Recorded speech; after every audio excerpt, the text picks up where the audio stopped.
Our motto this season for our young team is we must protect this house.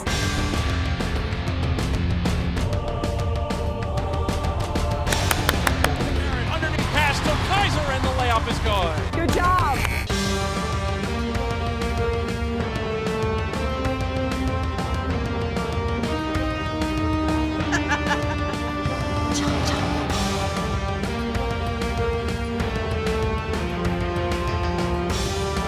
All about fearing the turtle in the NCAA tournament. Fear the turtle.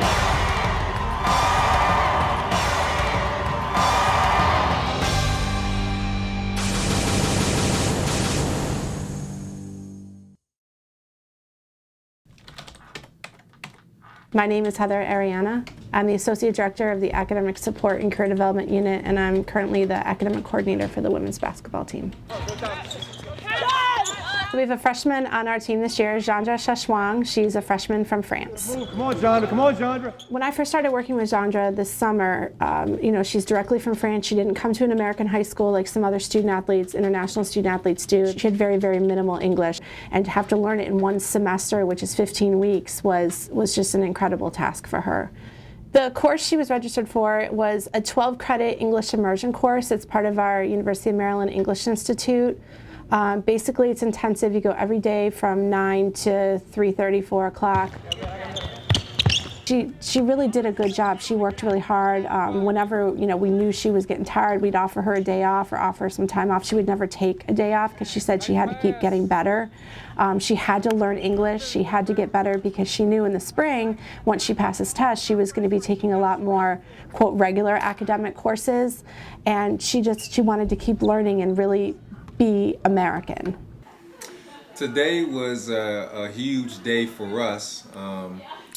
We learned the scores that Jandra needed to get out of her international studies class, a class where all the international students are and they have to test out.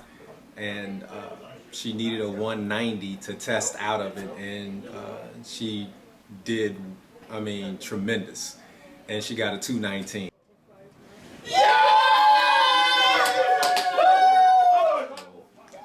We all decided to kind of get a little poppers together and surprise her when she came in the office to give us the news. I think she was just more overwhelmed the fact that we would have something like that for her, and we kind of did our little dance. You are awesome. You're awesome. All that hard work paid off. All right, you worked really hard. The extra studying, those extra tests. No more 7 to 9 p.m. practice. Because Jandra's class went all morning and into the afternoon, into 3:30, 4 o'clock, the team had to move practice to 7 o'clock, which posed kind of a problem for some of the other students because we had blocked their schedule so they would be done early. Coach Freeze will be mad she didn't get to see you. She's on a plane on the way here, yeah. Hold on, Coach Freeze is here. She just texted me. Are you serious? So we'll call her. Yeah. Just tell her to come. We should just take a picture. I mean, she's the epitome of a student athlete. She works hard in the classroom, she's great on the court, and Coach Freeze was just so excited because she's such a success story. Jandra gets along with everyone. She's such a nice girl. Coach Freeze was just so excited that she was able to reach this landmark.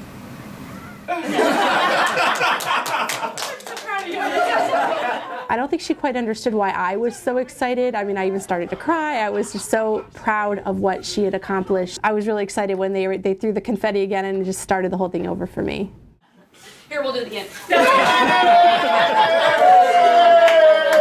I'm so happy. You're so happy. This right here was, I wrote it on a little sticky note that she'd passed. She'd gotten a 219 on her MEP test. It was on 12-9. And this was some of the confetti that they were throwing. And I was just so excited. I ran back upstairs and I had to hang it on my board. I have a lot of special stuff on my board. And I just, I had to have it up there because I was so proud of her. And every time she walks by, I point to it and I just said, this is why you're here. This is why you're here. Oh, I'm so excited. That's awesome, Jandra.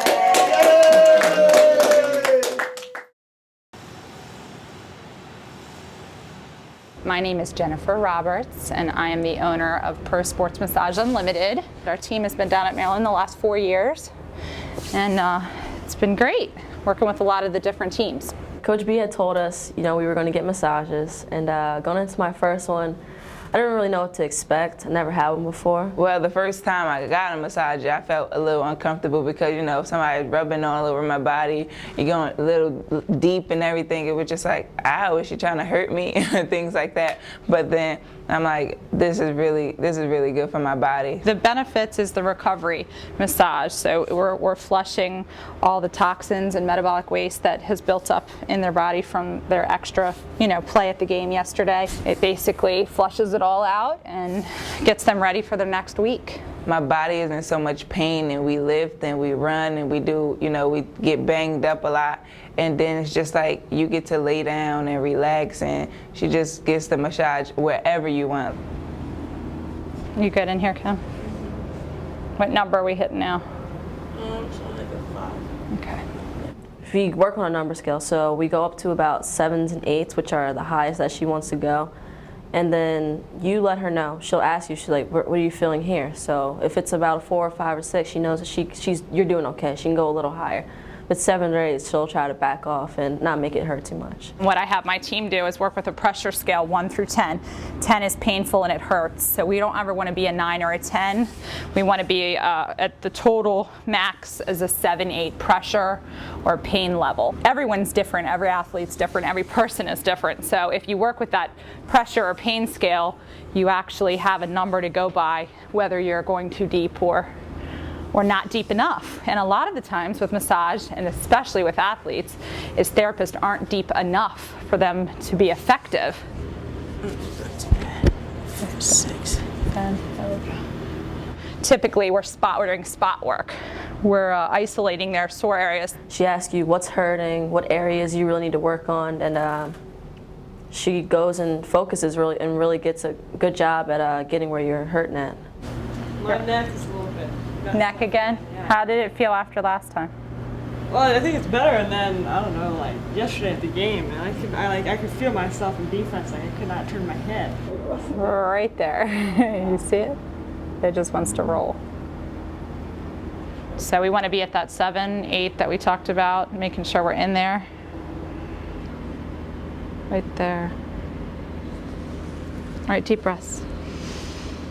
So basically what I'm doing is trying to lengthen that out. You can feel the knot right in here. See it?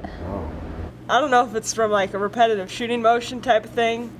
And then we do a lot of benching and stuff like that. So you're always pushing one way, and then, yeah, I find in my neck I get real tight quite often. I mean, when she's doing it, it's going to hurt a little bit, but you'll feel a lot better the next day. No pain, no gain. No, that's not our motto. How's your knees been feeling good though? They were sore like the past few days, but they feel a little bit better today. Good. Actually, when Kim started getting massaged, she was post-surgery from your ACL, right? So that was how long? How many years ago? 4? 3? 3 years ago. So the massages really helped you then to gain more range of motion, and that's all we focused on for that first couple years was her knee. Here's her knee. Obviously, there's where she had her surgery. And the quad, when you release the quad in here, it takes the pressure off the knee. So basically, my goal is to constantly make sure her quads are nice and loose and can handle what she does, so she doesn't put any strain on the knee. Her knee and leg should actually sit right here comfortably, and see how it's out there. So it should sit here, so that means the quad is tight with that. So we're working with the middle of the muscle belly, lengthening this out so it doesn't pull at each attachment site. Good? Yep. Good. Thank you. You're welcome. I've been actually doing this for 16 years now. It's getting more and more popular, the sports massage, with athletes. And it's definitely needed, and more athletes know that they need it each week to be able to play at their best. The reason I'm here is because the trainers believe in massage. So the trainers are really on board with massage therapy, and they really go all out in making sure that their athletes get, every bit of care. I mean, they do chiropractic, they do yoga, they do massage. So Maryland is actually a very on board with alternatives. Yeah, we get them often. So I guess you can call us spoiled, but sometimes we earned them, I guess.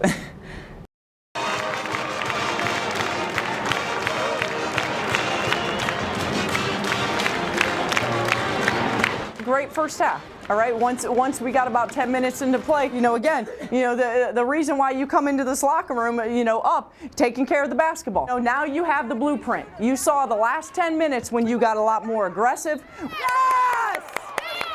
When you got on the glass. Rebound! Rip it! Let's go! When we started defending, now you understand the blueprint of what it's going to take in the next 20 minutes.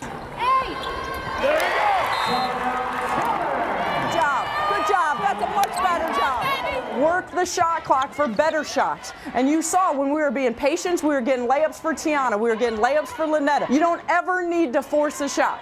Don't ever need to force a shot. But we can't have any more lapses here getting ready to go out in the second half, all right?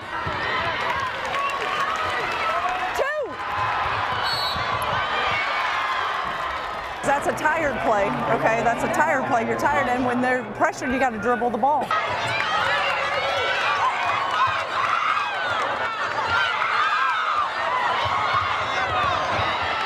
Timeout, timeout, timeout. Hey, we're tired. We're tired. We're tired.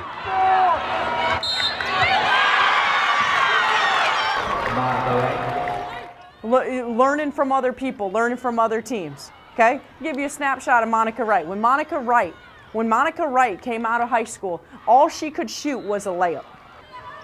Now she was competitive. All right, she was competitive with the best of them, but all she could shoot was a layup coming out of high school. So let's talk about, 11 for 20 from the field. Didn't take a single bad shot. She's got 30. That's someone who has spent 4 years working on her game. 4 years working on her game. So when you sit and you talk about, whether you're ready to pack it in, if you're not trying to make your game better, you'll get passed by. I don't know if it'll be this year, might be next year. Your game will get passed by if you're not trying to improve it and make your game better day by day. I think if you have passion in anything that you do, you can get by with less talent. But we don't have passion. I don't see it. And I don't know if I should say that or not, but I just don't see it. And it's frustrating because all you guys have so much more to give. I don't give about winning and losing. It takes care of itself if you have passion. If you live your life every day with passion. Well, Coach Atkins basically just told us, we're not playing with the passion, with that fire that we need to be playing with. And he's completely right. I mean, the last few games we definitely should have won. It's just us not playing with any heart or passion, or that fire. And it's a shame. It's really a shame because y'all are wonderful young ladies, but you don't live with passion. But what are we going to do about it? Are we going to get any better about it? Are we going to have passion about getting better? I don't know. Like everybody in here just said, we're not playing with any type of heart. Like, it's just like we're not gonna win like that. We're not gonna win not trusting each other or not trusting the scout or not trusting our coaches. Nobody's gonna talk, so that's what I wanted to do, is just step up and just say what the team had to say. It's just like I feel like I need to take more of a leadership role in this team, and I guess that's a start. Like y'all told us last game, y'all not gonna give up on us as far as the coaching staff, so we can't give up on each other. Like, personally, if anything, we got to go out and play for each other before we play for the coaches. I mean, I hate to say that, That's right. But it's just like... Play for your seniors. You know what? Because when you're there, and I know for some of you as freshmen and sophomores can't even think that your senior year is so far away. But my God, play for your seniors. If you're any kind of person with character, play for your seniors. Just think what Lori gave up for you guys. I mean, that right there alone would make me get out and fight every single day in practice. I mean, she gave up 3 years to come here for 1 year. It's awesome. It's an awesome sacrifice. I mean, obviously that means a lot to have your coaching staff kind of recognize certainly the efforts you put in. I mean, I feel bad for Lori. She's trying, man. She's giving everything she can. I mean, I think anytime you're a transfer, you're giving up kind of obviously all your friends, all the people that you're comfortable with in another setting, and moving for me, across the country, halfway across the country, to come be a part of this program. I've never played in an NCAA tournament game, and I've played in 3 WNITs, and so this is my one opportunity. And you know, when you feel like you have the staff and the players behind you, and they want to get you there, that means a lot. So yeah, it was a sacrifice to decide you're willing to sit out a year to play a year, but for me, it's definitely been worth it. I'm definitely lucky to be at the University of Maryland. Hello, Riderwood. My name is Emery Wallace, and I am a member of the Maryland women's basketball team. As you may know, some of us are volunteering at RG between semesters. We're helping out with rehab, morning exercises, and just getting to know you all better. Lori and Emery came over to our RG side of the campus and worked in our programming department and assisted our residents with exercise in the morning, did some singing, did some trivia, did some discussion with our residents that live in our assisted living and also in our skilled nursing side of the building. We'll be doing a team event at Riderwood on January 29th from 2 to 4 in the Performance Hall. We'll be doing introductions, autographs, and Q&A questions, and anything else that you'd like to find out about us. I hope to see you guys at all of the games, and I can't wait to meet you all. Go Terps! Lynette thinks she can play the piano, but she's a liar. I can't. Come watch me play the piano. Oh, God. Hello. Hello, y'all. We're really excited to be here and get to see you all again. Did you guys see our win last night? We beat Virginia Tech at Virginia Tech. It was a big ACC road win. How much we beat them by? 60-44. Yes. Oh, perfect. Wow. On top of it. Yes, yes. I mean, they were great. There was a couple Maryland alumni in the house. There was actually, one guy was actually a baseball player here. So, and they had real questions. They had great questions. They knew all of us. Does anybody have any questions for us? Where's Brenda? She's with the twins. She's with the twins. We kind of just had a Q&A session, and they were talking about sports you played when you were younger and talents you have. So I'm just saying the sports I played in gymnastics, and everybody knows I can flip, so they all go, flip for him, flip for him. Dara! Oh! Woo! That is it, Tiny. Great job. I actually did gymnastics when I was 4 years old, so I was about 7 or 8. So I had about 3 or 4 years of training, and it's kind of like riding a bike. I never forgot how to backflip. I kind of can just do it on command now. Dara, go Dara! One guy actually questioned our free throw shootings. How much practice are you doing on foul shots? Oh. Wow, we've been doing a lot of practice on foul shots. We're getting better. If Coach B can see it and other fans watching the game can see it, it's definitely something we have to keep working on. Question pour Mademoiselle Chachron. Est-ce qu'il y a des différences importantes entre le basket en France et aux États-Unis? I asked her if the basketball game in France is very difficult, very different than in the United States. It is more physical here. And more intense. He was very good.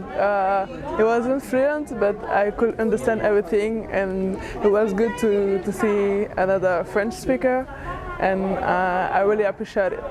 Thank you, merci. There was no women's basketball at all. When I was going to college, I followed the Rutgers team, you might say assiduously, and it's sort of fun to watch the women play. He knows the names, he knows where the girls are from. He knows how well they do, and he's just a real fan.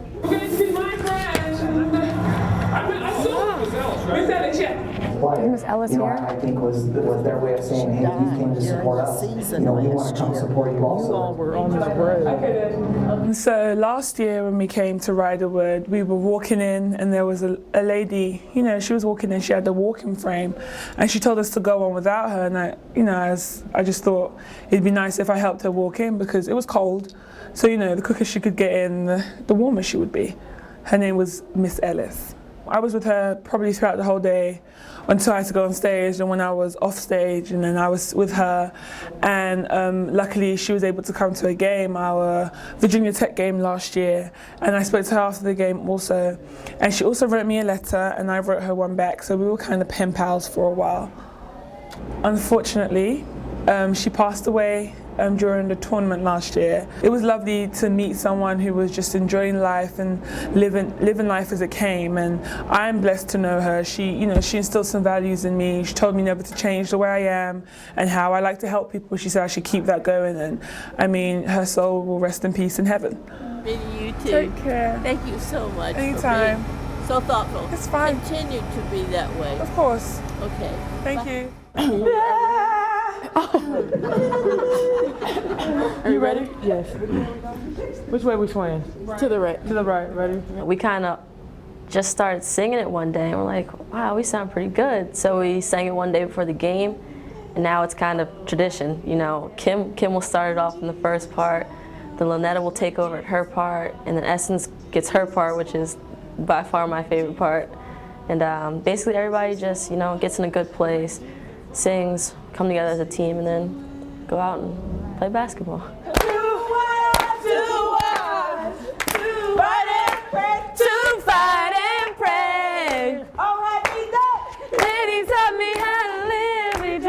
It brought so much joy to the residents to see these young women who are doing such a great athletic skill, as well as taking time out to volunteer with us and spending time with the residents and having one-on-one conversations, which has now built a great relationship.